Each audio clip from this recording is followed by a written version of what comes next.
Face-to-face negotiations between South Sudan's warring factions got underway after the parties reached agreement on the agenda and format for the talks. My colleague, Paul Sisco, has more on this story. The crucial item on the agenda is a ceasefire that will bring an immediate end to 3 weeks of violence, resulting in the deaths of at least 1,000 people. Michael McQuay is South Sudan's Minister of Information. We are committed to peace, and from here, I hope that we will be in a position to stop this death, which is happening in our country. Taban Dengai, chief negotiator for South Sudan's opposition. What is very urgent is the issue of cessation of hostilities and the release for political detainees. The talks were initially delayed over demands by former Vice President Riek Machar for the release of 11 people who remain detained by President Salva Kiir over what Kiir alleges was a coup plot.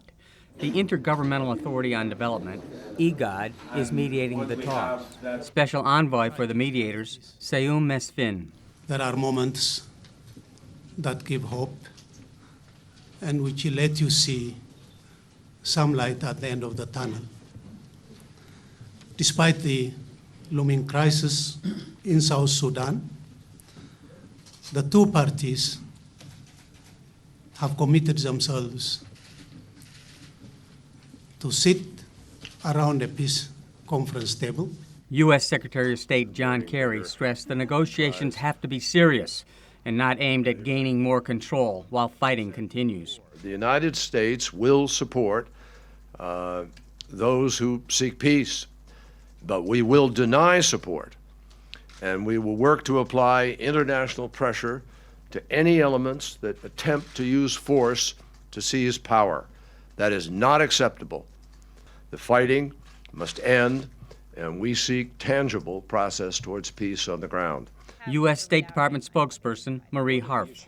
Is it the view of the United States government that these are alleged coup plotters who should face justice, or they're members of the Riek Machar delegation who should be freed to go to Addis? The latter. To help move these talks forward, we urge the government of South Sudan to uphold its commitments and release political detainees immediately.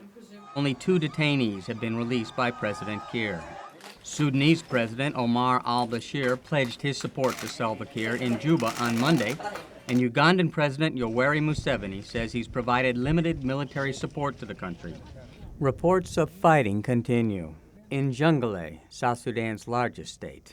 South Sudan's Foreign Affairs Minister is Barnaba Mariel Benjamin. The region is very, very concerned indeed. We have a huge number of Ugandans here, of Kenyans, of Ethiopians, or Eritreans, and other international presence. And the United Nations says resources are running low for the many thousands of refugees fleeing the violence. Paul Sisco, VOA News.